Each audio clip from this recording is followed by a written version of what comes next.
हवा में अटखेलियां करते पैराग्लाइडर पायलट भले ही हर किसी को रोमांचित करते हों, लेकिन इस धंधे में अब मंदी की मार का सामना भी पायलटों को करना पड़ रहा है। पर्यटकों की कम आमद से पैराग्लाइडर पायलट परेशान हैं। पायलटों का कहना है कि गर्मियों में पैराग्लाइडिंग का सीजन अच्छा गया था, लेकिन सर्दियों में अब मौसम अनुकूल होने के बावजूद अपेक्षा अनुरूप पर्यटक पैराग्लाइडिंग के लिए नहीं पहुंच रहे हैं। पैराग्लाइडिंग साइट इंद्रुनाग की बात करें तो पिछले वर्ष कोविड के बाद भी पैराग्लाइडिंग का धंधा ठीक किया था। सर्दियों में भी पर्यटक पैराग्लाइडिंग के लिए पहुंचते हैं, लेकिन पर्यटकों की आमद से धंधा मंदा चल रहा है। इंद्रुनाग पैराग्लाइडिंग साइट पर 35 पायलट निर्भर है, जिन्हें गर्मियों में तो अच्छा काम मिला, लेकिन वर्तमान में इक्का दुक्का पर्यटक ही पैराग्लाइडिंग की चाह में इंद्रुनाग पहुंच रहे हैं। कई पायलट तो ऐसे हैं जो कि वर्ष 2008 से यानी शुरुआत से ही इंद्रुनाग में पैराग्लाइडिंग करवाते आ रही हैं। उनका कहना है कि इतनी मंदी आज से पहले कभी नहीं देखी। इंद्रुनाग स्थित कैंप एंड ग्लाइड एसोसिएशन के अध्यक्ष अनिल कपूर ने बताया कि इंद्रुनाग पैराग्लाइडिंग साइट को डेवलप करने की जरूरत है। इस बारे में प्रशासन से आग्रह किया गया है। इसके अलावा इंद्रुनाग स्टॉपेज से पैराग्लाइडिंग साइट तक के रास्ते का मसला भी प्रशासन के समक्ष उठाया है। अनिल कुमार ने बताया कि पैराग्लाइडिंग साइट डेवलप होने के बाद इंद्रुनाग से पर्यटक इकाइयों का भी इजाफा हुआ है।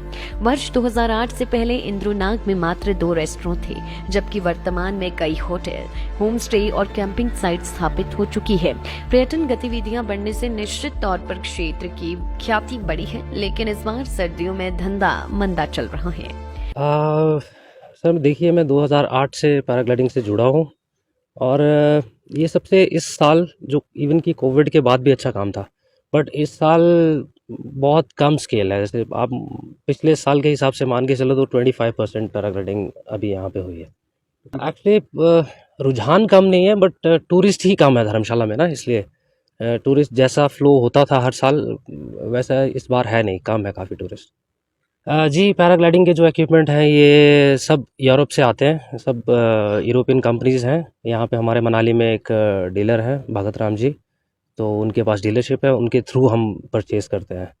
तो आज की डेट में जो करंट एक फुल इक्विपमेंट अगर आपको टैंडम पैराग्लाइडिंग का चाहिए तो 5 लाख से अबव है, 5.5 लाख के करीब पड़ रहा है। जी, इसको एक्सपेंशन के लिए बोला गया है और सरकार ने हमें आश्वासन दिया है कि जल्द ही इसका एक्सपेंशन का काम किया जाएगा। यहाँ पे जी 35 की कैपेसिटी और 35 पायलट्स यहाँ पे अभी करंटली काम कर रहे हैं। ये गर्मियों के टाइम में तो सबसे ज़्यादा टूरिस्ट तो पंजाब का ही होता है, हमारा नेबर भी है तो वहाँ से ज़्यादा टूरिस्ट आता है। फिर दिल्ली हो गया, फिर गुजरात, महाराष्ट्र, ऑलमोस्ट सभी जगह से, साउथ से भी काफ़ी टूरिस्ट आते हैं पैराग्लाइडिंग के लिए। फॉरेनर की संख्या यहाँ पे थोड़ी कम है, फॉरेनर्स उतने नहीं आते फ्लाइंग करने, क्योंकि फॉरेनर टूरिस्ट अगर आप कैलकुलेट भी करेंगे तो हमारे इंडियन टूरिस्ट की मात्रा में बहुत कम आते हैं, और कम आते हैं उसमें से कुछ ही लोग पैराग्लाइडिंग करने के लिए आते हैं। जी, उस टाइम तो बिल्कुल फ्री रहते हैं, 15 जुलाई से 15 सितंबर तक पैराग्लाइडिंग बिल्कुल बंद ही रहता है, तो उस टाइम सारे फ्री होते हैं, कोई आजीविका का कोई साधन होता नहीं है उस टाइम।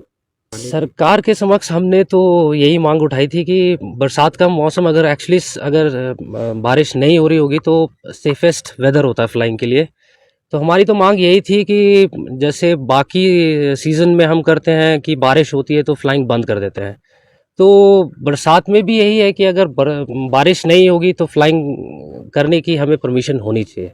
ये हमने उनके सामने, सरकार के सामने, हिमाचल टूरिज्म के सामने रखा है, प्रपोजल किया है। अब देखते हैं इस साल क्या होता है इस पे।